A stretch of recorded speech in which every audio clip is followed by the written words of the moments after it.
नमस्कार दोस्तों, Byju's exam prep IAS Hindi में आप सभी का स्वागत है। आज हम आपके सामने 22 मार्च 2022 के दैनिक क्विज प्रस्तुत कर रहे हैं, जिसमें द हिंदू, इंडियन एक्सप्रेस और पीआईबी से संबंधित प्रमुख समाचारों के आधार पर प्रारंभिक परीक्षा के प्रश्न आपको दिए जाते हैं। इसी के साथ साथ विगत वर्ष में यूपीएससी के द्वारा प्रारंभिक परीक्षा में पूछे गए प्रश्न भी आपको प्रैक्टिस के लिए दिए जाते हैं। और अंत में आज के महत्वपूर्ण तथ्य की हम चर्चा करते हैं। आज के अपने दैनिक क्विज के पहले प्रश्न को हम देखते हैं। केंद्रीय विद्यालय में प्रवेश के संदर्भ में निम्नलिखित कथनों पर विचार कीजिए। पहला, एक सांसद केंद्रीय विद्यालय के प्रत्येक शैक्षणिक सत्र में प्रवेश हेतु अधिकतम 5 छात्रों की सिफारिश कर सकता है। कोई भी सांसद अपने संसदीय क्षेत्र से 10 विद्यार्थियों को केंद्रीय विद्यालय में प्रवेश के लिए सिफारिश कर सकता है। दूसरा, केंद्रीय विद्यालय में प्रवेश हेतु केंद्रीय शिक्षा मंत्री को दिया गया एक विवेकाधीन कोटा 2021 में समाप्त कर दिया गया था। 2021 में यह कोटा समाप्त कर दिया गया है, यानी केंद्रीय शिक्षा मंत्री के पास अब किसी भी तरह का विवेकाधीन कोटा केंद्रीय विद्यालय में प्रवेश करने के लिए विद्यार्थियों को एक तरह से किसी भी तरह की वो मंजूरी दे पाए, ऐसा नहीं है। इस आधार पर दूसरा कथन हमारा सत्य है। तीसरा, केंद्रीय विद्यालय का उद्देश्य शिक्षा का एक साझा कार्यक्रम प्रदान करके रक्षा और अर्धसैन्य कर्मियों सहित हस्तांतरणीय केंद्र सरकार के कर्मचारियों के बच्चों की शैक्षिक आवश्यकताओं को पूरा करना है, लेकिन प्रवेश आम नागरिकों के लिए भी खुले हैं।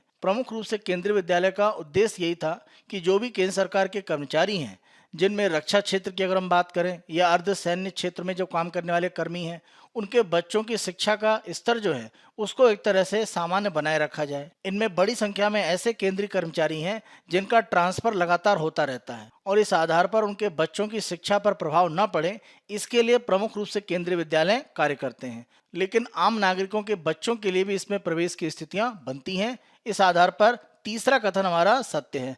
पहला गलत है, दूसरा और तीसरा सत्य है, इसीलिए हमारा उत्तर हो जाता है बी, केवल 2 और 3 सत्य हैं। यह प्रश्न हमने आपसे इसलिए पूछा है क्योंकि लोकसभा में वर्तमान कांग्रेस के सांसद मनीष तिवारी के द्वारा सांसदों को केंद्रीय विद्यालय में 10 सीटों का जो कोटा दिया गया है उसके ऊपर एक तरह से सवाल उठाया गया है। उन्होंने सरकार से आग्रह किया है कि इस कोटे को 10 से बढ़ाकर या तो 50 किया जाए या इसको समाप्त कर दिया जाए। इसी आधार पर लोकसभा अध्यक्ष के द्वारा सभी पार्टी के लोगों के साथ बैठक करके इसके संबंध में एक निर्णय लेने की बात कही गई है। आज के दूसरे प्रश्न को हम देखते हैं।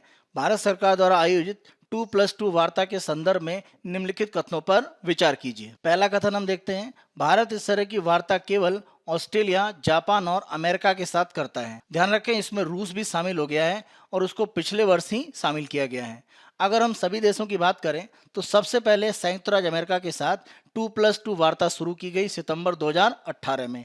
उसके बाद जापान के साथ नवंबर 2019 में, और पिछले वर्ष सितंबर 2021 में ऑस्ट्रेलिया के साथ और दिसंबर 2021 में रूस के साथ। इस आधार पर अगर हम देखें तो पहला कथन हमारा गलत हो जाता है। दूसरा, यह वार्ता एक प्रारूप है जहां रक्षा या विदेश मंत्री या रक्षा सचिव और विदेश सचिव दूसरे देश के अपने समकक्षों के साथ बैठक करते हैं। यहाँ पर प्रमुख रूप से ध्यान रखें, 2+2 का मतलब ही है कि दोनों देशों के बीच में, जैसे मान लीजिए भारत और संयुक्त राज्य अमेरिका, तो दोनों देशों के रक्षा मंत्री और विदेश मंत्री या दोनों देशों के ही रक्षा और विदेश सचिव भाग लेंगे।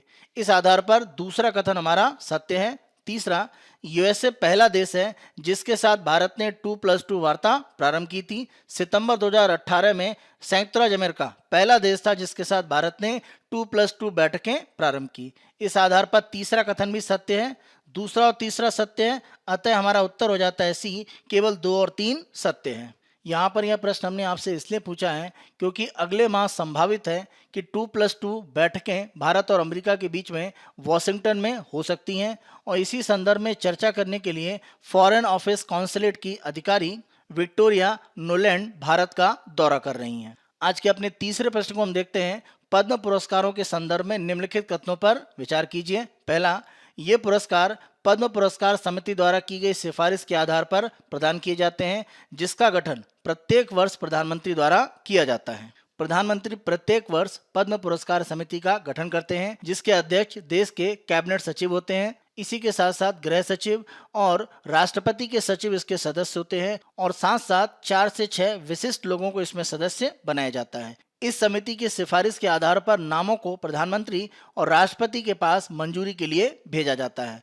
पहला कथन हमारा सत्य है। दूसरा, डॉक्टरों और वैज्ञानिकों को छोड़कर सार्वजनिक उपक्रमों में कार्यरत सरकारी कर्मचारी इन पुरस्कारों के पात्र नहीं है। दूसरा कथन हमारा सत्य है। तीसरा, एक वर्ष में प्रदान किए जाने वाले पुरस्कारों की कुल संख्या 120 से अधिक नहीं होनी चाहिए। 120 की संख्या में मरणोपरांत, एनआरआई, विदेशी और ओवरसीज सिटीजन ऑफ इंडिया, इनको अगर पुरस्कार पद्म श्रेणी में दिया जाता है तो वह इसमें शामिल नहीं किया जाता है। तो इन श्रेणियों को छोड़कर जो भी पद्म पुरस्कार हैं उनकी संख्या 120 से अधिक नहीं होनी चाहिए।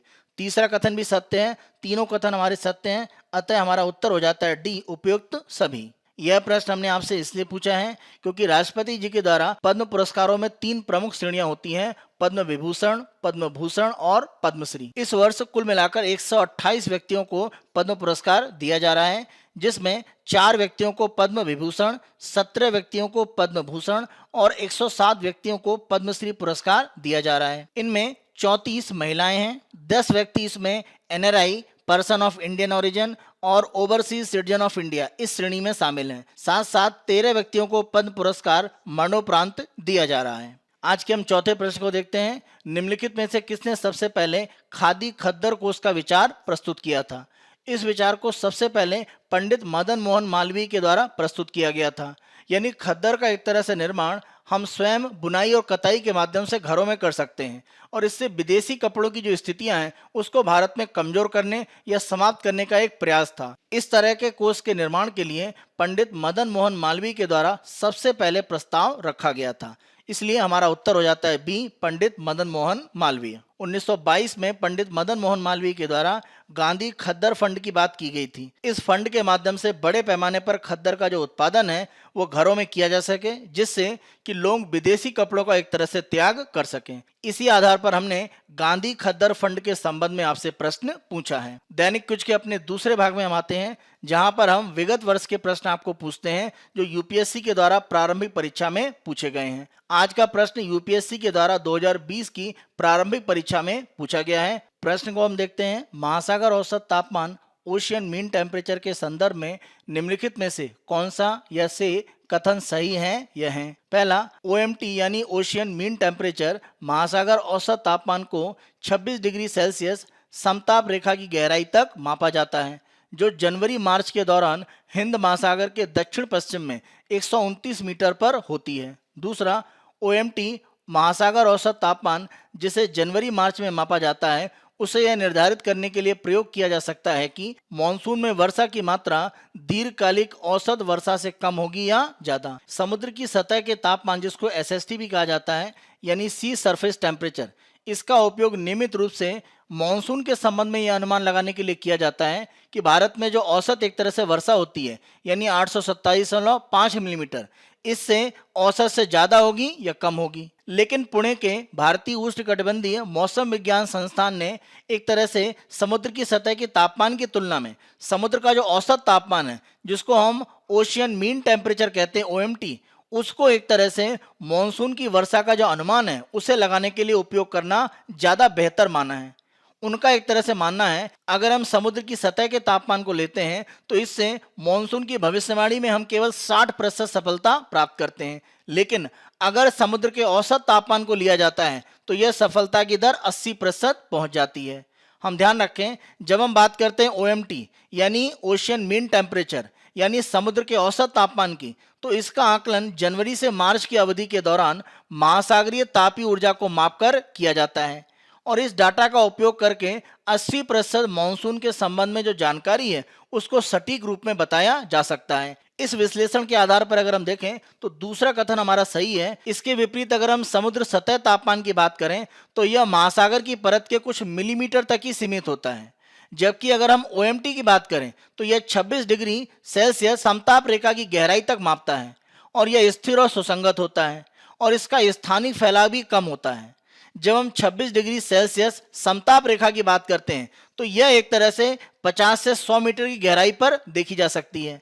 अगर हम जनवरी से मार्च के दौरान देखें दक्षिणी पश्चिमी हिंद महासागर में, तो यह 26 डिग्री सेल्सियस की जो समताप रेखा है यह 59 मीटर की गहराई तक जा सकती है। इस आधार पर अगर हम देखें तो पहला कथन गलत हो जाता है, क्योंकि इसमें हमने गहराई को 129 मीटर तक माना है, लेकिन जनवरी से मार्च के दौरान अगर हम देखें तो यह गहराई 59 मीटर तक हो सकती है।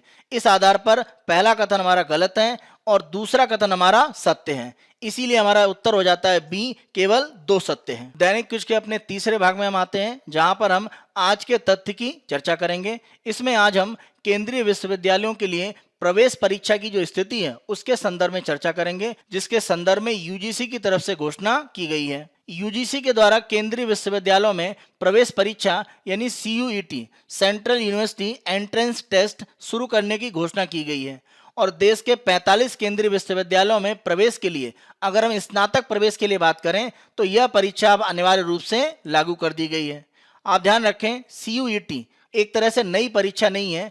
इसके संदर्भ में 2010 में प्रयास शुरू हुआ था, जिसको सीयूसीईटी कहा जाता है, यानी केंद्रीय विश्वविद्यालयों के सामान्य प्रवेश परीक्षा, central university common entrance test. लेकिन यह बहुत सफल नहीं हो पाया, क्योंकि अगर हम आज की तारीख में देखें तो केवल 14 केंद्रीय विश्वविद्यालय हैं जो सीयूसीईटी को अपनाकर चल रहे हैं। लेकिन जब हम सीयूईटी की बात करते हैं, जिसकी अभी घोषणा की गई है, तो यह सभी केंद्रीय विश्वविद्यालयों के लिए स्नातक प्रवेश परीक्षा में अपनाना अनिवार्य है। यूजीसी की तरफ से नई प्रवेश परीक्षा की ये जो घोषणा की गई है केंद्रीय विश्वविद्यालयों के लिए, यह नई राष्ट्रीय शिक्षा नीति के आधार पर है, क्योंकि उसमें प्रमुख रूप से कहा गया था कि विश्वविद्यालयों में प्रवेश के लिए जो प्रवेश परीक्षा है वह एक सम्मिलित रूप में होनी चाहिए। इस प्रवेश परीक्षा के आने के बाद किसी भी केंद्रीय विश्वविद्यालय या उससे संबंधित जो भी कॉलेज हैं उनमें प्रवेश लेने या उनसे संबंधित किसी कार्यक्रम में प्रवेश लेने के लिए अब किसी भी छात्र के द्वारा बोर्ड की परीक्षा में यानी 12वीं की परीक्षा में जो अंक प्राप्त किए गए हैं उनकी भूमिका नहीं होगी और प्रवेश का निर्धारण सीयूईटी का जो स्कोर होगा उसके आधार पर किया जाएगा। लेकिन यहाँ पर यूजीसी के द्वारा यह अवश्य कहा गया है कि किसी भी छात्र के द्वारा बोर्ड की परीक्षा में जो भी अंक प्राप्त किए गए हैं उनका उपयोग एक न्यूनतम पात्रता के लिए किया जा सकता है। अगर विश्वविद्यालय में प्रवेश के लिए जो भी 12वीं कक्षा के अंक हैं उनको कोई आधार आप बनाना चाहते हैं तो न्यूनतम पात्रता मानदंड के रूप में आप प्रयोग कर सकते हैं। इसी के साथ साथ ये कहा गया है कि अगर संगीत, पेंटिंग, मूर्तिकला, रंगमंच, इस तरह की व्यावहारिक अगर हम अलग अलग कौशल पर आधारित जो पाठ्यक्रम है उनकी बात करें तो विश्वविद्यालय सीयूईटी के अलावा व्यवहारिक परीक्षा या साक्षात्कार एक तरह से आयोजित कर सकते हैं, इसकी अनुमति है। इंजीनियरिंग और एमबीबीएस जैसे पेशेवर कार्यक्रमों के लिए केंद्रीय विश्वविद्यालय में प्रवेश के लिए क्रमशः जेईई मेन और नीट की परीक्षाएं उसके माध्यम से एक तरह से प्रवेश होगा। यूजीसी के द्वारा प्रवेश परीक्षा की ये जो स्थिति लाई गई है इसका बड़ा कारण ये है कि सरकार ये मानती है कि राज्य के अलग अलग जो बोर्ड हैं वहां पर मूल्यांकन की विधियां अलग अलग हैं और इस विविधता के कारण अंकों को लेकर एक असमानता की स्थिति रहती है, जिसमें कुछ राज्य के विद्यार्थी लाभ की स्थिति में हैं और अन्य राज्य के जो विद्यार्थी हैं वो लाभ की स्थिति में नहीं है। इसीलिए बोर्ड के अंकों के आधार पर केंद्रीय विश्वविद्यालय में जो प्रवेश होता है उसको समाप्त किया जा रहा है। अब ये प्रवेश परीक्षा के अंकों के आधार पर किया जाएगा। इस प्रवेश परीक्षा को नेशनल टेस्टिंग एजेंसी संचालित करेगी, जो जेईई मेन और यूजीसी नेट जैसी प्रवेश परीक्षा आयोजित करती है। जुलाई के पहले सप्ताह में सभी केंद्रीय विश्वविद्यालयों के लिए सीयूईटी का आयोजन किया जाएगा। यह कंप्यूटर आधारित परीक्षा होगी और 2 पाली में इसका आयोजन किया जाएगा। इसे 13 भाषाओं में दिया जा सकता है, हिंदी, मराठी, गुजराती, तमिल, तेलुगु, कन्नड़, मलयालम, उर्दू, असमिया, बंगाली, पंजाबी, उड़िया और अंग्रेजी। सीयूटी के स्कोर के आधार पर केंद्रीय विश्वविद्यालय में प्रवेश के लिए कोई सामान्य काउंसलिंग नहीं होगी, लेकिन प्रत्येक विश्वविद्यालय को एनटीए द्वारा एक तरह से योग्यता सूची के आधार पर अपनी प्रवेश प्रक्रिया को परिभाषित करने के लिए स्वतंत्र रखा गया है। यह प्रवेश परीक्षा 3 घंटे की कंप्यूटर पर आधारित होगी और इसमें केवल एनसीईआरटी की जो पाठ्य पुस्तक है उसकी सामग्री के आधार पर बहुविकल्पीय प्रश्न रखे जाएंगे। सीयूईटी की प्रवेश परीक्षा में अनिवार्य रूप से 3 भाग बनाए गए हैं। पहले भाग में उम्मीदवार की उसकी पसंद के आधार पर एक भाषा की परीक्षा होगी।